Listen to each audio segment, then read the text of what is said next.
welcome back for another reading of pieces from Marx and Engels on the dictatorship of the proletariat. We on Tuesday, finished up the first draft for the Civil War in France. And that was the first draft for the whole of the text. It was what appears to be significantly shorter than the actual text. This time we will be going through the fifth chapter of that in particular. That is to say, the Paris Commune. So we have already, in effect, read this, but this time we're reading the actual text that was released by Marx after he had put it all together. And as usual, the reason that we read the notes, like when we read the Grundrisse, is because it gives us indication and knowledge about where Marx is going with this. In better terms, I would be going in and making a direct side-by-side comparison, seeing where he made changes and so on and so forth, so that we can see essentially where the break between his notes and first thoughts are and his completed and corrected ones are. I might do that in the in the post work here. I don't know if you guys have noticed, but if you go into the Discord and then I probably shouldn't be putting this out there, but it's probably fine.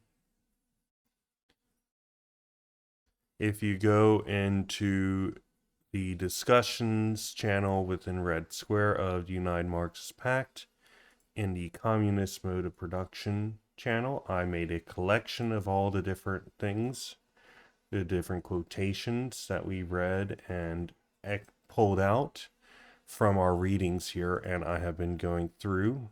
I've been summarizing in my terminology, at any rate, all these different things as best as I could. After I'm done that, I will put them all together and try to make a full accounting of what Marx had to say about the communist mode of production.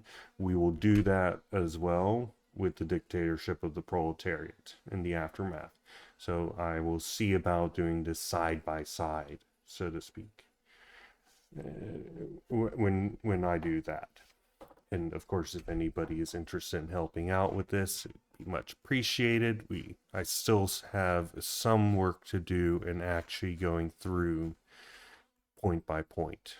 I'm into Capital Volume 1, but then we've got Volume 2, Chapter 16 and 18, and then Chapter 48 of Volume 3.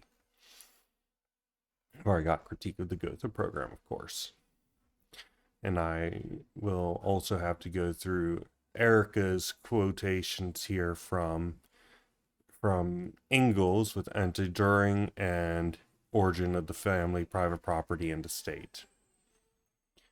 But anyway, let's get to the actual text. So, this is the Civil War in France, Chapter 5, the third address, May 1871, the Paris Commune. On the dawn of March 18, Paris arose to the thunder burst of Vive la Commune. What is the Commune, that sphinx so tantalizing to the bourgeois mind? Quote, the proletarians of Paris, said the Central Committee in its manifesto of March 18, amidst the failures and treasons of the ruling classes, have understood that the hour has struck for them to save the situation by taking into their own hands the direction of public affairs.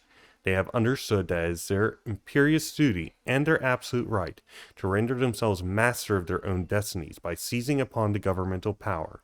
End quote. But the working class cannot simply lay hold of the ready-made state machinery and wield it for its own purposes. The centralized state power, with its ubiquitous organs of standing army, police, bureaucracy, clergy, and judicature, organs wrought after the plan of a systemic and hierarchic division of labor, originates from the days of absolute monarchy, serving nascent middle-class society as a mighty weapon in its struggle against feudalism. Still, its development remained clogged by all manner of medieval rubbish, seigneurial rights, local privileges, municipal and guild monopolies, and provincial constitutions. The gigantic broom of the French Revolution of the 18th century swept away all these relics of bygone times. Thus clearly, simultaneously, the social soil of its last hindrances, superstructure of the modern state edifice, raised under the First Empire, itself the offspring of the coalition wars of old semi-feudal Europe against modern France. So, for those who are unaware, superstructure and base are two things that Marx doesn't describe very directly, but it's a key bit of understanding.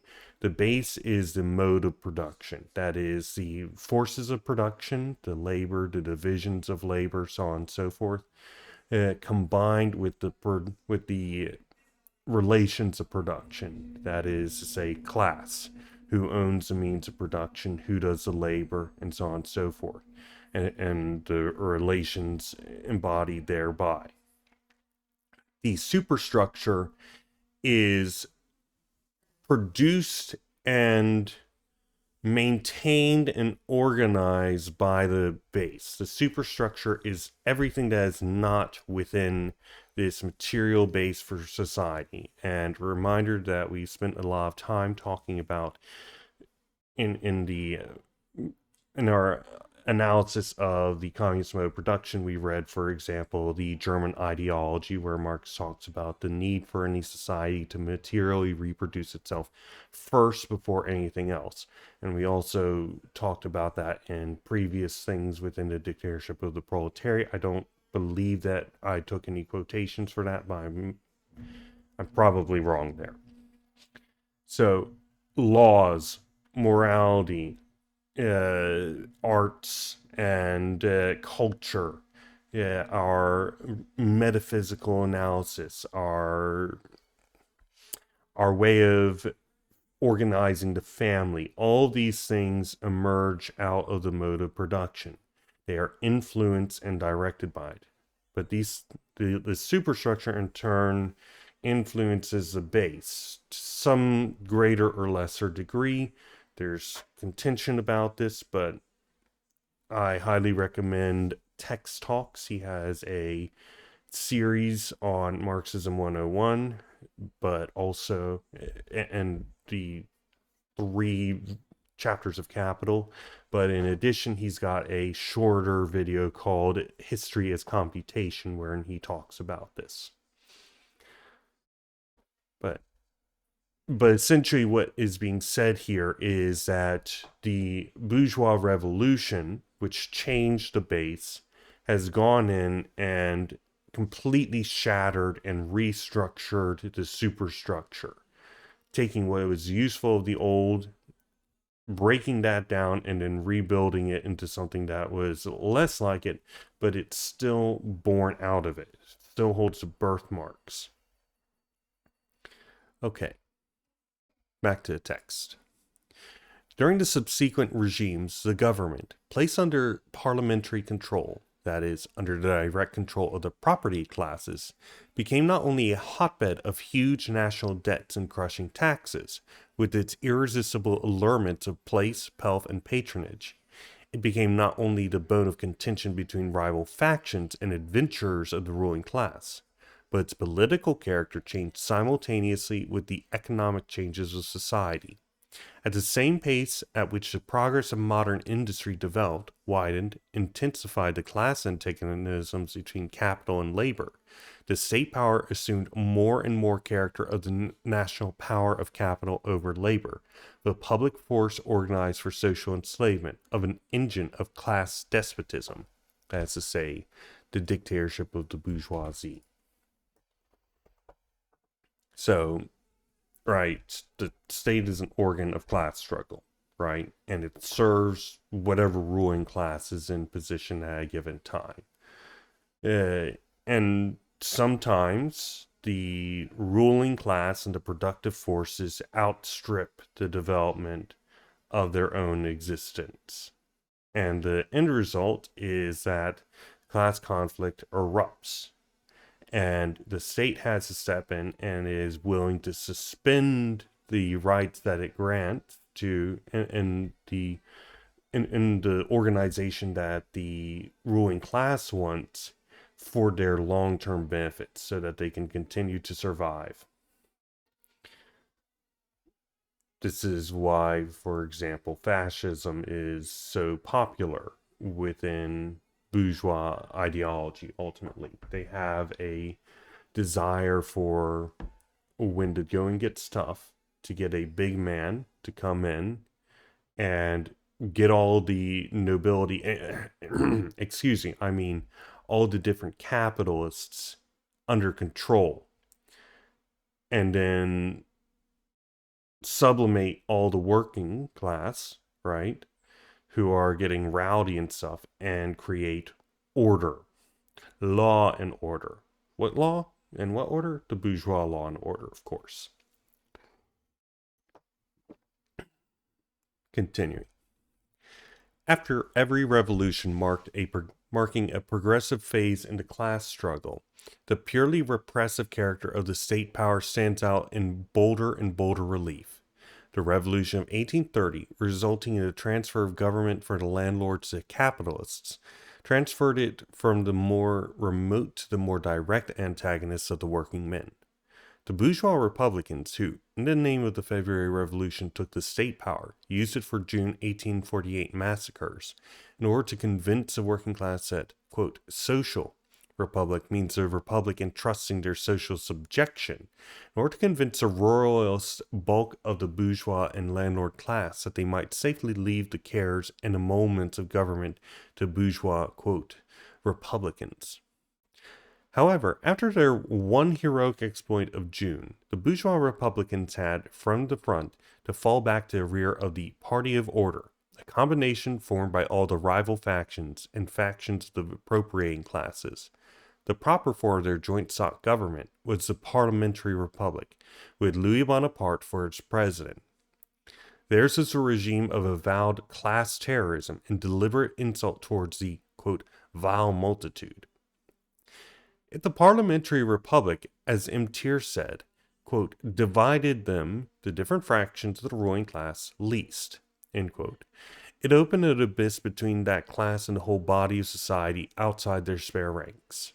The restraints by which their own divisions had under former regimes still checked the state power were removed by their union, and in view of the threatening upheaval of the proletariat, they now use that state power mercilessly and ostentatiously as a national war engine of capital against labor.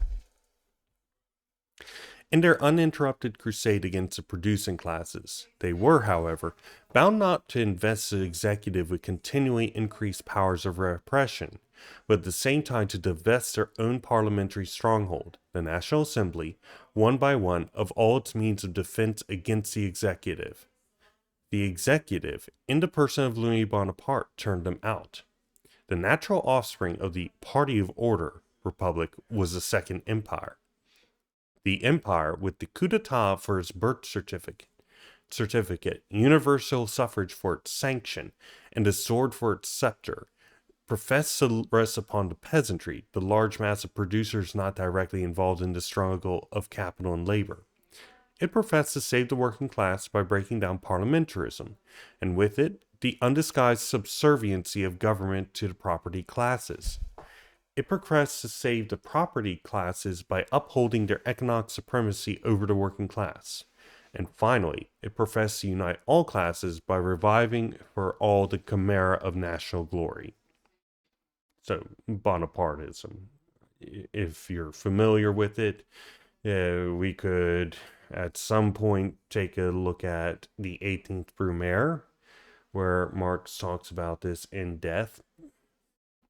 But in short, essentially what's happened is utilizing the parliamentary system, the various bourgeois factions and the peasantry and and so on and so forth, who all believe that Louis Bonaparte III is their man, organized behind them with the intent of class collaborationism. And of course, that doesn't work out because it's the dictatorship of the bourgeoisie, right? That's all there is to it. And as usual, you know, they're just doing all this same old stuff. You upholding their economic supremacy over the working class, unite all classes through nationalism, so on and so forth. You know, it's all the exact same thing. There's basically no difference. Continuing. In reality, it was the only form of government possible at a time when the bourgeoisie had already lost and the working class had not yet acquired the faculty of ruling the nation. It was acclaimed throughout the world as a savior of society. Under its sway, bourgeois society, freed from political cares, attained a development unexpected even by itself. So, to be clear here, the reason why they had not the reason why the bourgeoisie had lost in this sense was because under general suffrage, right, the working classes could actually achieve position. They were able to fight for their position. It's the same thing that happened after the French Revolution, right? The working classes, for obvious reasons, outnumber the ruling class. And so the ruling class, recognizing the threat from the left, so the rising class has successfully gotten rid of the right wing. Okay? And the right wing in this case would be the monarchy. But now, let's turn over what's over here to the left. It's all the people who actually carried out the revolution. And they're wanting more and more and more. And they're wanting to continue the revolution. They are wanting to actually complete it. And completing it, of course, is bringing about the revolution of the working class, not the revolution of the bourgeoisie.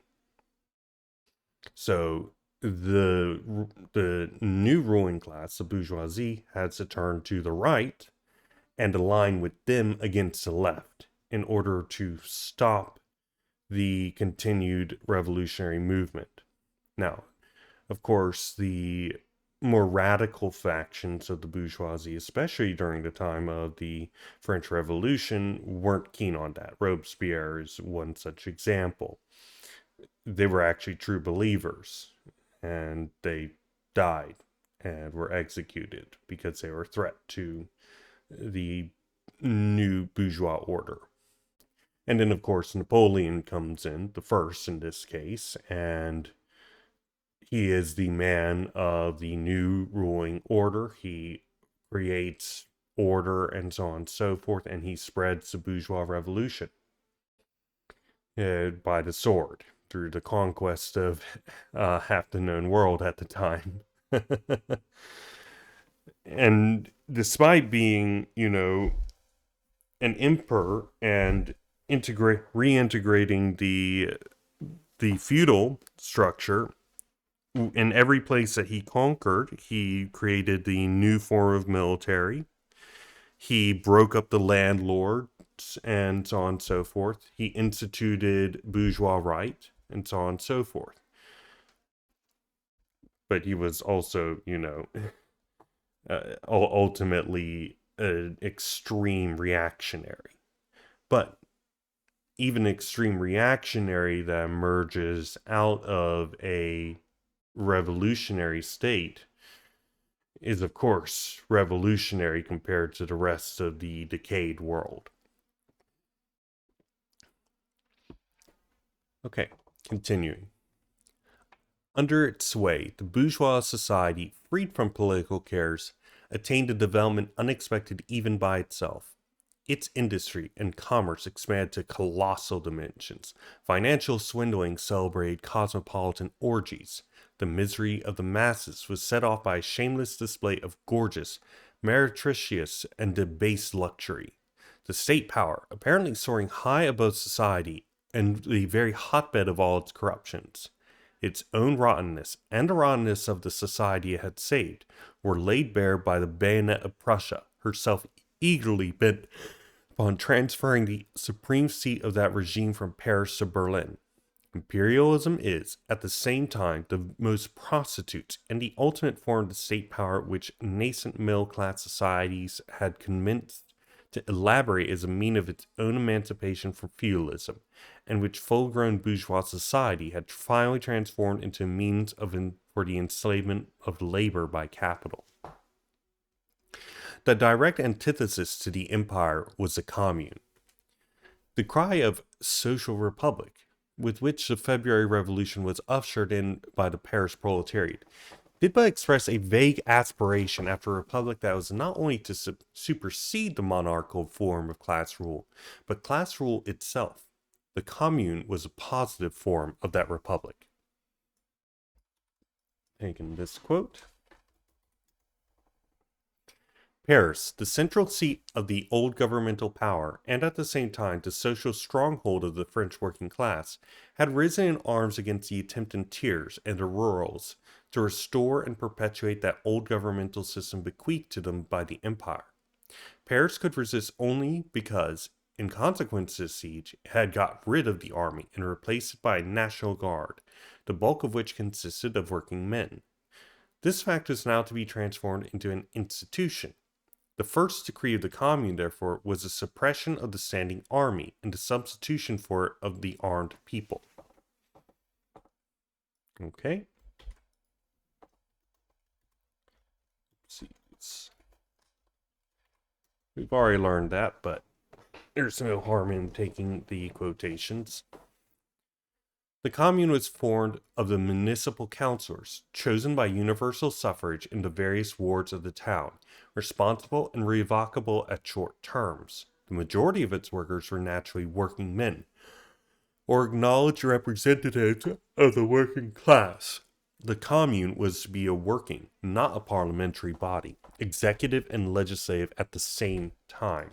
So no division of power, which creates bureaucracy and all sorts of issues and makes it so, oh, I can't do this because this other person needs to do that, and then they blame the other. That's very common within bourgeois states. Except when it's to the class interests of the bourgeoisie, then it goes through in an instant. Continuing. Instead of continuing to be the agent of the central government, the police was at once stripped of its political attributes and turned into a responsible and at all times revocable agent of the commune. So were the officials of all other branches of the administration. From the members of the commune downwards, the public service had to be done at workman's wage. The vested interests of the representation allowances of the high dignitaries of state disappeared along with the high dignitaries themselves. Public functions ceased to be the private property of tools of the central government. Not only municipal administration, but the whole initiative hitherto exercised by the state was laid in the hands of the commune. Having once got rid of the standing army and the police, the physical force elements of the old government, the commune was anxious to break the spiritual force of repression, the parson power, by the disestablishment and disendowment of all churches as proprietary bodies. The priests are sent back to recesses of private life, there to feed upon the alms of the faithful in imitation of their predecessors, the apostles. In other words, only by donation, rather than official and state-backed tithe. I'm not going to copy that over because that's not actually important anymore. The whole of the educational institutions were open to the people gratuitously, and at the same time cleared from all interference of church and state. Thus, not only was education made accessible to all, but science itself freed from the fetters which class prejudice and governmental force had imposed upon it. The judicial functionaries were to be divested of that sham independence which had but served to master abject subserviency to all succeeding governments, to which, in turn, they had taken and broken the oaths of allegiance. Like the rest of the public servants, magistrates and judges were to be elected, responsive, and revocable. Okay. The Paris Commune was, of course, to serve as a model to all the great industrial centers of France. The communal regime once established in Paris and the secondary centers, the old centralized government would, in the provinces too, have to give way to the self-government of the producers. In a rough sketch of national organization, which the commune had no time to develop, it states clearly that the commune was to be in political form of even the smallest country hamlet, and then the rural districts the standing army was to be replaced by a national militia with an extremely short term of service. The rural communities of every district were to administer their common affairs by assembly of delegates in the central town, and these district assemblies were again to send deputies to the national delegation in Paris, each delegate to be at any time revocable and bound by the formal instructions of his constituents. The few but important functions which would still remain for a central government were not to be suppressed, as had been intentionally misstated, but were to be discharged by communal and thereafter responsible agents. Okay? The unity of the nation was not to be broken, but on the contrary, to be organized by the communal constitution, and to become a reality of the destruction of the state power, which claimed to be the embodiment of that unity independent of and superior to the nation itself, from which it was but a parasitic excrescence. In other words, so there were ideas that this would lead to a balkanization. All these individual governments and so on and so forth going out there. No, it's a federation of all these different communes that are bound by the same communal constitution, kind of like United States of America in that sense, but not, but closer, right? It's a union, a free association, rather than this, the bourgeois structure, which is essentially forced upon people. It's the bourgeois structure is cosmopolitan. It establishes one thing and demands all others enter into this strict structure, and it does away with the national characteristics of any given people. In a proper union, the national characteristics of all people are celebrated and put into the fore, but they are brought closer and closer together. Continuing. While the merely repressive organs of the old governmental power were to be amputated, its legitimate functions were to be wrested from an authority usurping preeminence over society itself, restored to the responsible agents of society. Instead of deciding once in 3 or 6 years which member of the ruling class was to misrepresent the people in Parliament, universal suffrage was to serve the people, constituted in communes, as individual suffrage serves every other employer in the search for the workmen and managers in his business. And it is well known that companies, like individuals, in matters of real business generally know how to put the right man in the right place, and if they for once make a mistake, to redress it promptly. On the other hand, nothing could be more foreign to the spirit of the commune than to supersede universal suffrage by hierarchical investiture. Footnote: the top-down system of appointing officials in bourgeois systems, where high-up officials appoint many or all lower officials. Okay? And let me take that, and we're going to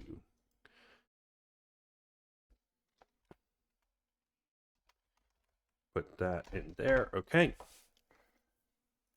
Back to text.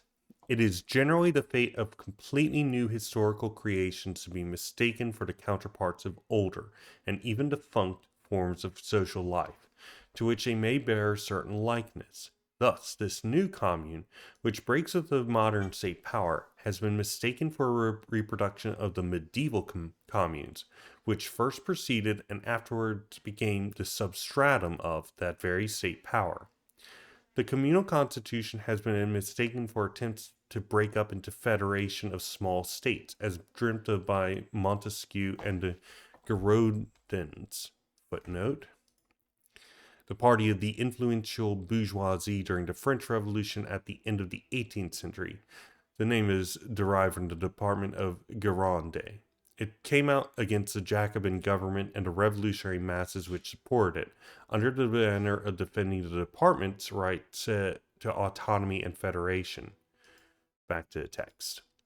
That unity of great nations, which, if originally brought about by political force, has now become a powerful coefficient of social production. The antagonism of the commune against the state power has been mistaken for an exaggerated form of the ancient struggle against over centralization. Excuse me.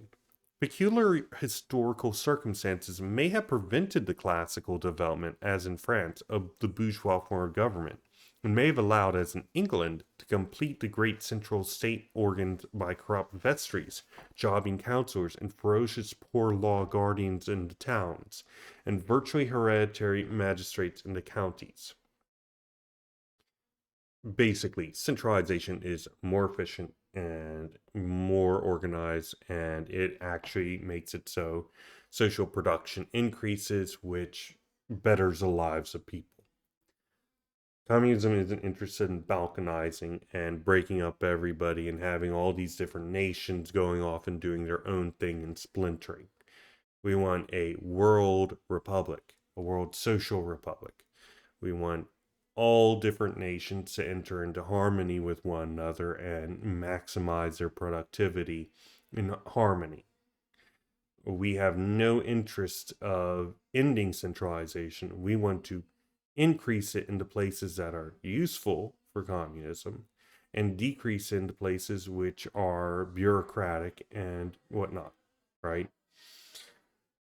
Your body is neither centralized nor decentralized. It is both at the same time where it's useful for it to be. So it's the same way with any functioning, viable system.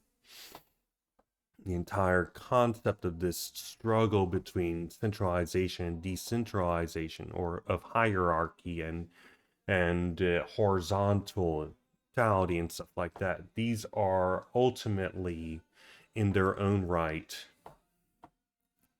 distractions from the focus. I'm not saying that these things don't exist. There are hierarchical structures, but what I am saying is that the opposite of hierarchy isn't non-hierarchy. The opposite is the negation of hierarchy itself, and the negation of non-hierarchy is the saying that these things are illusions in the first place. Continuing. The communal constitution would have restored to the social body all the forces hitherto absorbed by the state parasite feeding upon and clogging the free movement of society. By this one act, it would have initiated the regeneration of France. Okay. The provincial French middle class saw in the Commune an attempt to restore the sway their order had held over the country under Louis Philippe, and which, under Louis Napoleon, was supplanted by the pretended rule of the country over the towns. In reality, the communal constitution brought the rural producers under the intellectual lead of the central towns of the district, and there secured them, in the workingmen, the natural trustees of their interests. The very existence of the commune involved, as a matter of course, local municipal liberty, but no longer as a check upon the now superseded state power. It could only enter into the head of a Bismarck, who, when not engaged in his intrigues of blood and iron, always liked to resume his old trade, so befitting of his mental caliber, of contributor to the Berlin Punch. and footnote, a satirical or humorous liberal weekly paper. It could only enter into such a head to describe to the Paris Commune aspirations after caricature of old French municipal organization of 1791, the Prussian municipal constitution, which degrades the town government to mere secondary wheels in the police machinery of the Prussian state. The Commune made that catchword of bourgeois revolutions, cheap government, a reality by destroying the two greatest sources of expenditure, the standing army and state functionarism. Its very existence presupposed the non-existence of monarchy, which, in Europe at the least, is a normal encumbrance in the indispensable cloak of class rule. It supplied the republic with the basis of really democratic institutions. But neither cheap government nor the, quote, true republic was its ultimate aim. They were merely concomitants. Okay, I'm going to take this bit. Oopsies. The multiplicity of interpretations to which a commune has been subjected, and the multiplicity of interests to which it construed it in their favor, show it was a thoroughly expansive political form, while all the previous forms of government have been emphatically repressive. Its true secret was this, quote, it was essentially a working class government, the product of the struggle of the producing against the appropriating class, the political form at last discovered under which to work out the economical emancipation of labor. End quote. Except on this last condition, the communal constitution would have been an impossibility and a delusion. The political rule of the producer cannot coexist with the perpetuation of his social slavery. The commune was therefore to serve as a lever for uprooting the economical foundation upon which rests the existence of classes, and therefore of class rule. With labor emancipated, every man becomes a working man, and productive labor ceases to be a class attribute. Full employment, bureaucrats, they are actually not bureaucrats, they have jobs, right? Among other things, right? The only way that is an actual political rule of the producer is for it to be ending classes as a whole. Okay. It is a strange fact. In spite of all the tall talk and all that immense literature for the last 60 years about emancipation of labor, no sooner do the working men take the subject into their own hands with a will, than uprisings all at once, all the apologetic phraseology of the mouthpieces of present society with its two poles of capital and wage slavery. The landlord is now but the sleeping partner of the capitalist, as if the capitalist society was still in its pure state of virgin innocence, with its antagonism still undeveloped, with its delusions still unexploded, with its prostitute realities not yet laid bare. The commune, they exclaim, intends to abolish property, the basis of all civilization. Yes, gentlemen, the commune intended to abolish that class property which makes the labor of the many the wealth of the few. It aimed at the expropriation of the expropriators. It wanted to make individual property a truth by transforming the means of production, land and capital, now chiefly the means of enslaving, exploiting labor, into mere instruments of free and associated labor. But this is communism, and quote, impossible communism. Why, those members of the ruling classes who are intelligent enough to perceive the impossibility of continuing the present system, and they are many, have become obtrusive and full-mouthed apostles of cooperative production. If cooperative production is not to remain a sham and a snare, if it is to supersede the capitalist system, if united cooperative societies are to regulate national production upon common plan, thus taking it under their own control and putting an end to the constant anarchy of periodical convulsions which are a fatality of capitalist production, what else, gentlemen, would it be but communism? Quote, possible communism. In other words, Richard Wolff. Right? The instant there's a movement to actually do away with these things, you have the Titoites, the Richard Wolves, and so on and so forth, to come in and say, no, you can't do this. It's a basis for society. Instead, have co ops and now make everything right. And LaSalle did this too. It's old. These movements that people like Richard Wolff and Jeremy Corbyn and so on and so forth, they are as old as anything else. There's nothing new about them. As usual, we just keep on doing the same thing over and over and over again. And the only way to get out of it is to actually move forward into struggle. Okay, back to the text. The working class did not expect miracles from the commune. They have no ready-made utopias to introduce par decret to people. They know that in order to work out their own emancipation, and along with it higher form to which present society is irresistible, tending by its own economical agencies, they will have to pass through long struggles, through a series of historical processes, transforming circumstances and men. They have no ideals to realize, but to set free the elements of the new society, with which old collapsing bourgeois society is itself is pregnant. In the full consciousness of their historic mission, and with the heroic resolve to act upon it, the working class can afford to smile at the coarse invective of the gentleman's gentleman, with pink and inkhorn, and at the didactic patronage of well-wishing bourgeois doctrinaires, pouring forth their ignorant platitudes and sectarian crochets in oracular tone of scientific infallibility.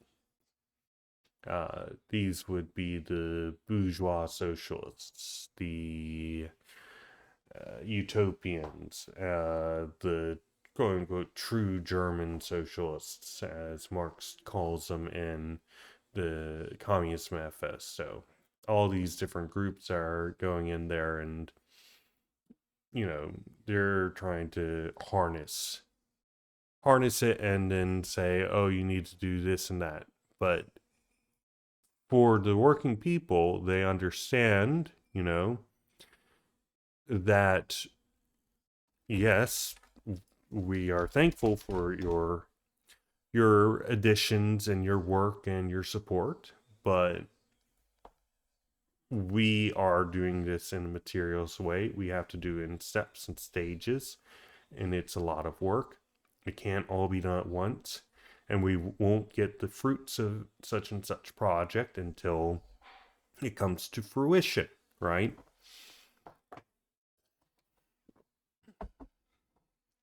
And yes, it does involve, for example, expropriating the expropriators, which is obviously a violent task. Obviously. Back to the text.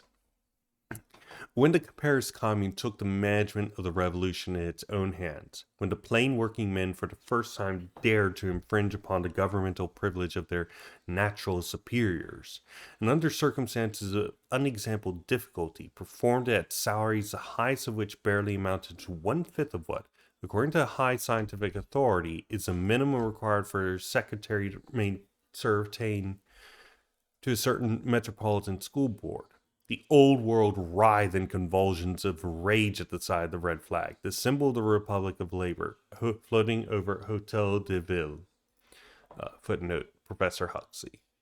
In other words, all these jobs the that this old thing is like, oh, these so skilled and knowledgeable people must be paid out the nose for, because if your CEO isn't paid millions upon millions and granted all this money, then they'll leave and then your entire thing will collapse. And it's like, no, bro.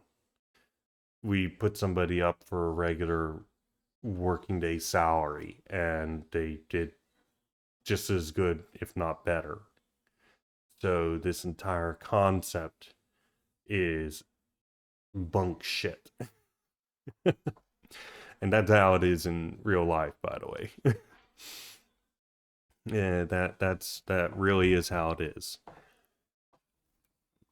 All these mystified and oh so special jobs are not actually that complicated. Your boss doesn't work 2,000 times harder than you.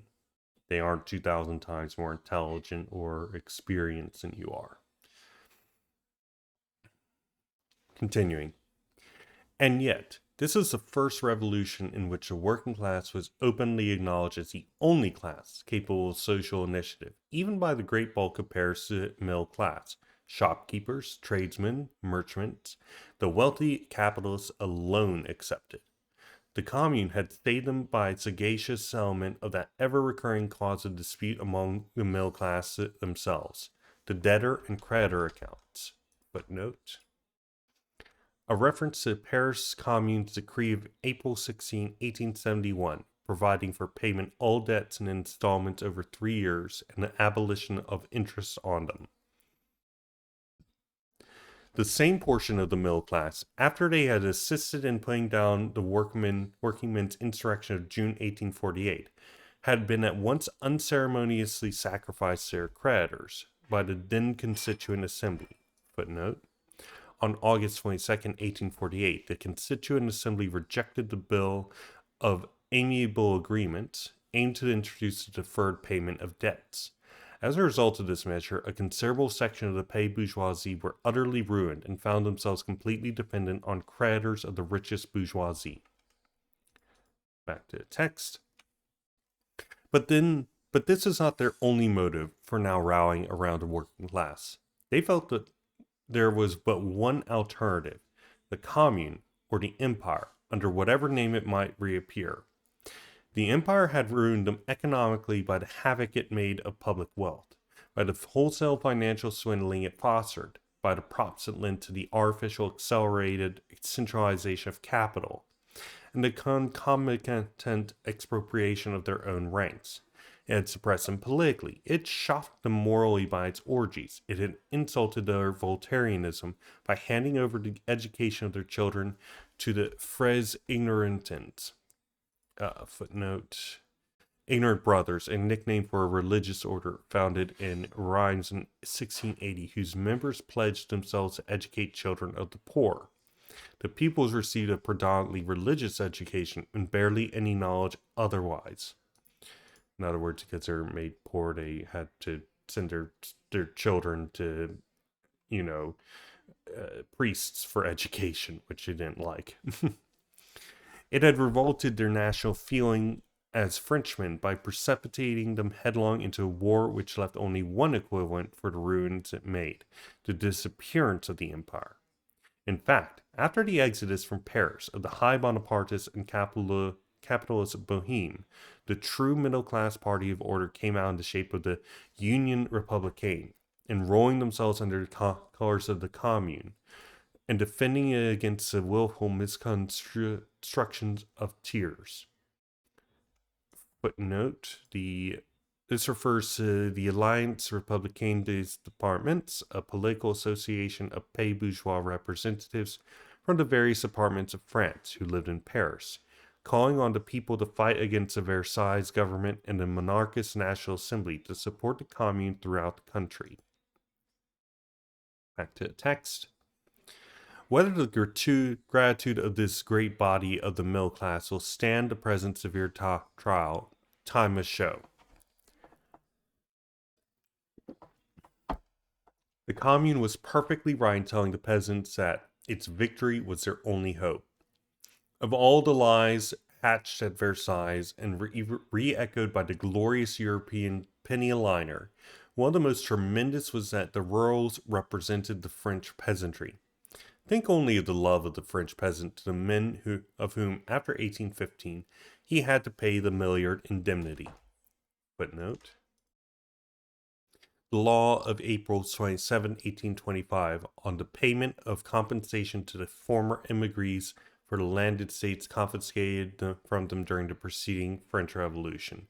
That would be the nobility and landed men and so on and so forth that fled the French Revolution. When they came back, the peasants who had carried out the revolution in large part, had to pay these people for their apparent crimes, despite having won the revolution. Back to the text. In the eyes of the French peasant, the very existence of a great landed proprietor is itself an encroachment on his conquests of 1878, or 1789, excuse me, wow.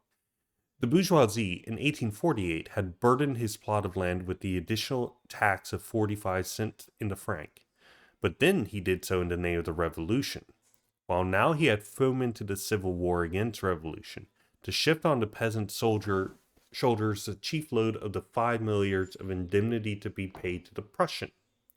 The Commune, on the other hand, in one of its first proclamations, declared that the true originators of the war would be made to pay its cost. The Commune would have delivered the peasant of the blood tax, would have given him a cheap government, transformed his present bloodsuckers, the notary, advocate, executor, and other judicial vampires, into salaried communal agents, elected by and responsible to himself. It would have freed him from the tyranny of the garde champêtre, the gendarme, and the prefect. Would have put enlightenment by the schoolmaster in place of the stultification by the priest. And the French peasant is, above all, a man of reckoning.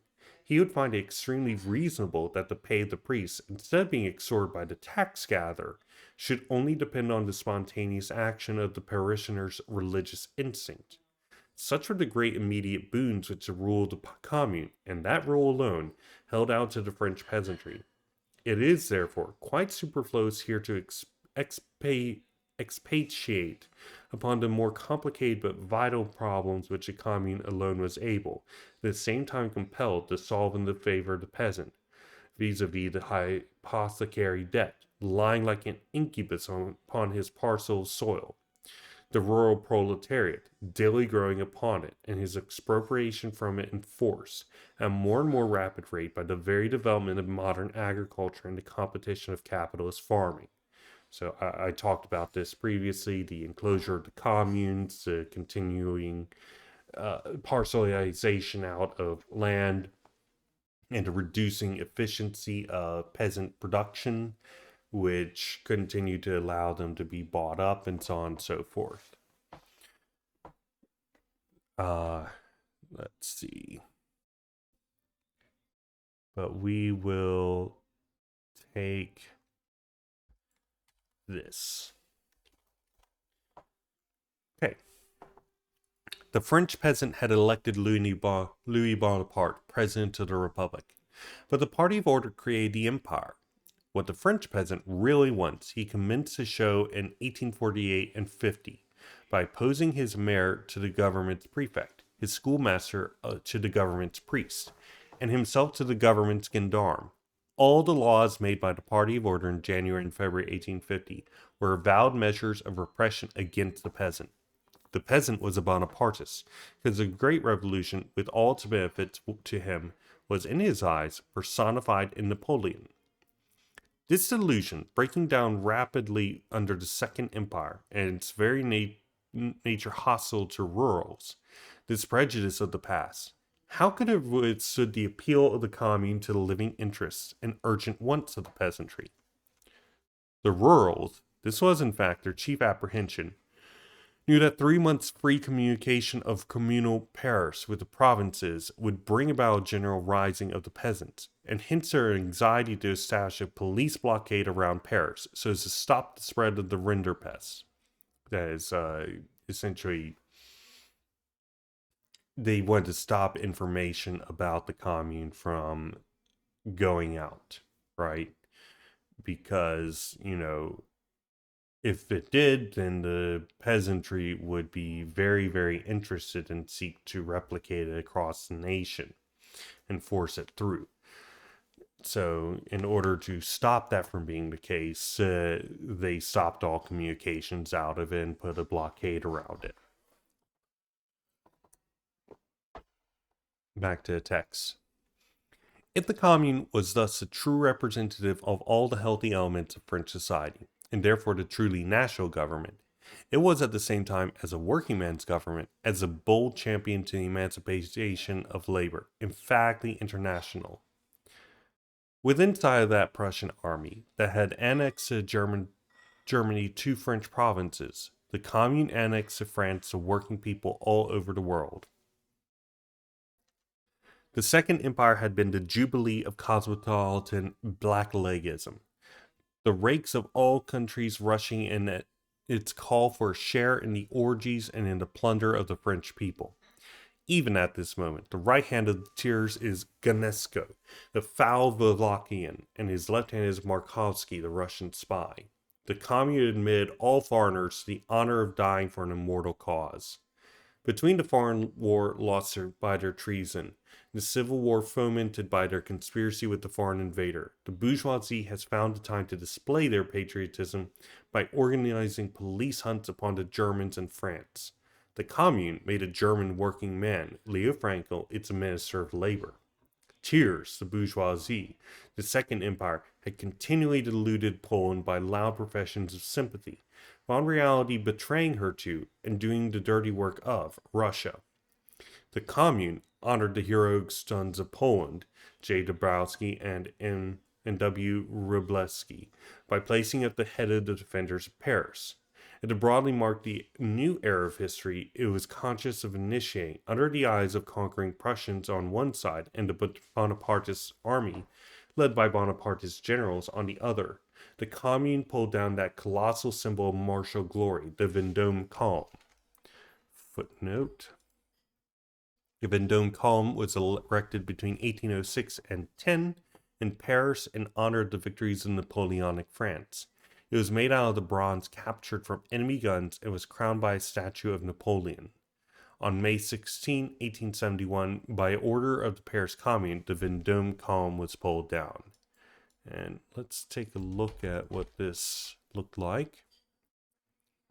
Oh, it has been, of course, re-established by the bourgeois state. Who could have guessed? Okay. So this is all stuff that we actually already read in truth in the notes, the first draft, but it's good to see them repeated and organized. Back to text. The great social measure of the Commune was its own working existence. Its special measures could but betoken the tendency of a government of the people by the people. Such were the abolition of the night work of journeymen bakers, the prohibition under penalty of the employer's practice to reduce wages by levying upon their workpeople fines under manifold pretexts, process in which the employer combines in his own person the parts of legislator, judge, and executor, and filches the money to boot. Another measure of this class was the surrender to associations of workmen, under reserve of compensation, of all closed workshops and factories, no matter whether the respective capitalists had absconded or preferred to strike work. In other words, left or had gone on strike and said, I'm not working with this commune, and so they refused to invest. So what did the commune do? It said, okay, workmen associations, you go in, you run it. The financial measures of the commune, remarkable for their sagacity and moderation, could only be such as were compatible with the state of a besieged town. Considering the colossal robberies committed upon the city of Paris by the great financial companies and contractors under the protection of Haussmann, footnote. During the Second Empire, Baron Haussmann was prefect of the Department of Seine, the city of Paris. He introduced a number of changes in the layout of the city for the purpose of crushing workers' revolts, right? Because essentially the workers made barricades and stuff, and the city was redesigned to make it so it was much more difficult to create barricades and easier to dispatch troops and order cannon lines and so on and so forth. Continuing. The commune would have been incomparably better title to confiscate their property than Louis Napoleon had against the Orleans family. The Hohenzollern and the English oligarchs, who'd both derived a good deal of their estates from church plunders, were, of course, greatly shocked at the commune clearing out but 8,000 francs out of secularization. Okay. Well, the Versailles government, as soon as it recovered some spirit and strength, used the most violent means against the commune. While put down to free expression of opinion all over France, even to the forbidding of meetings of delegates from the large towns, while it subjected Versailles and the rest of France to an espionage far surpassing that of the Second Empire, while burned by its gendarmed inquisitor all papers printed at Paris and sifted all correspondence from and to Paris, while in the National Assembly, the most timid attempts to put in a word for Paris were howled down in a manner unknown even to the Chamber Introuvable at 1816. With the savage warfare of Versailles outside, and its attempts at corruption and conspiracies inside Paris, would the Commune have not shamefully betrayed its trust by affecting to keep all decencies and appearances of liberalism as in a time of profound peace? Had the government of the Commune been akin to that of Thiers, there would have been no more occasion to suppress party order papers at Paris than there was to suppress the communal papers at Versailles. It was irritating indeed to the rurals that at the very same time they declared a return to the church should be the only means of salvation for France, the infidel Commune unearthed the peculiar mysteries of the Picpus nunnery and the Church of St. Laurent. Footnote: the Picpus nunnery, cases of the nuns being incarcerated in cells for many years were exposed and instruments of torture were found. In the Church of St. Laurent, a secret cemetery was found attesting to the murders that had been committed there.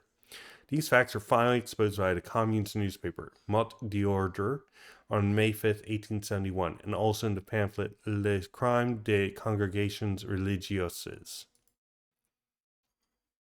It was a satire upon Thiers that, while he showered grand crosses upon the Bonapartist generals in acknowledging of their mastering losing battles, signing capitulations, and turning cigarettes at Wilhelm Scholl, the Commune dismissed and arrested its generals whenever they were suspect of neglecting their duties.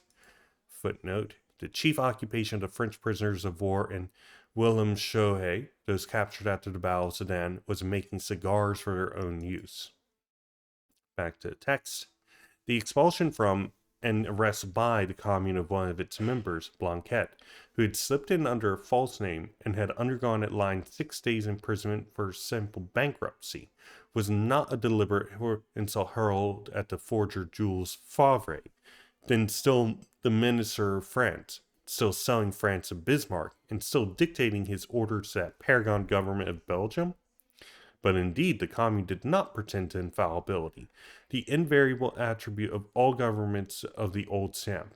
It published its sayings and doings. It initiated the public in all of its shortcomings.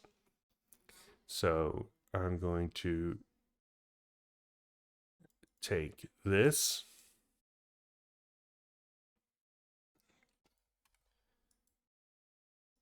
Apologies.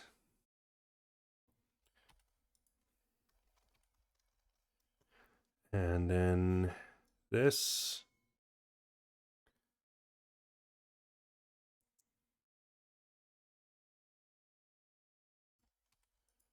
And then this. Okay. In every revolution there intrude, at the side of its true agents, men of different stamp. Some of them survivors of and devotees to past revolutions, without insight into the present movement, but preserving popular influence by their known honesty and courage, or by the sheer force of tradition. Others, mere brawlers who, by dint of repeating year after year the same set of stereotyped declarations against the government of the day, have sneaked into the reputation of the revolutionists of the First War. After March 18, some such men did turn up, and in some cases contrived to play preeminent parts. As far as their power went, they hampered the real action of the working class, exactly as men of that sort have hampered the full development of every previous revolution. They are an unavoidable evil. With time they are shaken off, but time was not allowed to the commune. Wonderful indeed was the change this commune had wrought in Paris. No longer any trace of the meretricious Paris of the Second Empire. No longer was Paris the rendezvous of British landlords, Irish absentees, footnote, rich landowners who hardly ever visited their estates, but instead had their land managed by agents or leased it to the pays bourgeois, who in their turn subleased the land at high rents. I see. American ex-slaveholders and shoddy men, Russian ex-serf owners, and Wallachian boyards. No more corpses at the morgue, no nocturnal burglaries, scarcely any robberies. In fact, for the first time since the days of February 1848, the streets of Paris were safe, and that without any police of any kind. Quotation, "We," said the member of the Commune, "hear no longer of assassination, theft, and personal assault. It seems indeed as if the police had dragged along with it to Versailles all of its conservative friends." End quote. The coquettes, aka chickens or prostitutes, had refound the scent of their protectors, the absconding men of family, religion, and above all, property. Yeah, the conservatives, unsurprisingly, tend to be the ones who are hiring prostitutes. And the ones who talk about family values tend to be the ones that least observe such. In their stead, the real women of Paris showed again at the surface, heroic, noble, and devoted, like the women of antiquity, working, thinking, fighting, bleeding Paris, almost forgetful in its incubation of a new society, of the cannibals at its gates, radiant in the enthusiasm of its historic initiative. Oppose this new world at Paris, behold the old world of Versailles, that assembly of the ghouls of all defunct regimes, the legitimists and Orleanists, eager to feed upon the carcass of the nation, with the tale of antediluvian republicans sanctioning by their presence in the assembly the slaveholders' rebellion, relying for the maintenance of their parliamentary republic upon the vanity of the senile mountebank at its head, and the caricaturing of 1789 by holding their ghastly meetings in the Jeu de Paume. Footnote. The tennis court where the National Assembly of 1789 adopted its famous decisions. Right, the tennis court oath. There it was, this assembly, the representative of everything dead in France, propped up to semblance of life by nothing but the swords of the generals of Louis Bonaparte. Paris all truth, Versailles all lie, and that lie vented through the mouth of tears. Tears tells a deputation of the mayors at the Sign-et-Oeils, quote, "You may rely upon my word, which I have never broken," end quote. He tells the assembly itself that, quote, "it was the most freely elected and most liberal assembly France ever possessed," end quote. He tells his motley soldiery that it was, quote, "the admiration of the world, the finest army France ever possessed," end quote. He tells the provinces that the bombardment of Paris by him was a myth. Quote, "If some cannon shots had been fired, it was not the deed of the army of Versailles, but by some insurgents trying to make believe that they are fighting, while they dare not show their faces," end quote. He again tells the provinces that, quote, "the artillery of Versailles does not bomb Paris, but only cannonades it," end quote. He tells the Archbishop of Paris that the pretended executions and reprisals attributed to Versailles troops were all moonshine. He tells Paris that he was only anxious, quote, "to free it from hideous tyrants who oppress it," end quote. And that in fact the Paris of the Commune was, quote, "but a handful of criminals," end quote. The Paris of M. Tears was not the real Paris of the vile multitude, but a phantom of Paris, the Paris of the Francs Filliers. Footnote. Literally rendered free absconders, the nickname given to the Paris bourgeois who fled the city during the siege. The name carried brazen historical irony as a result of its resemblance to the word franc-tireurs, free sharpshooters, French guerrillas who actively fought against the Prussians. Back to the text.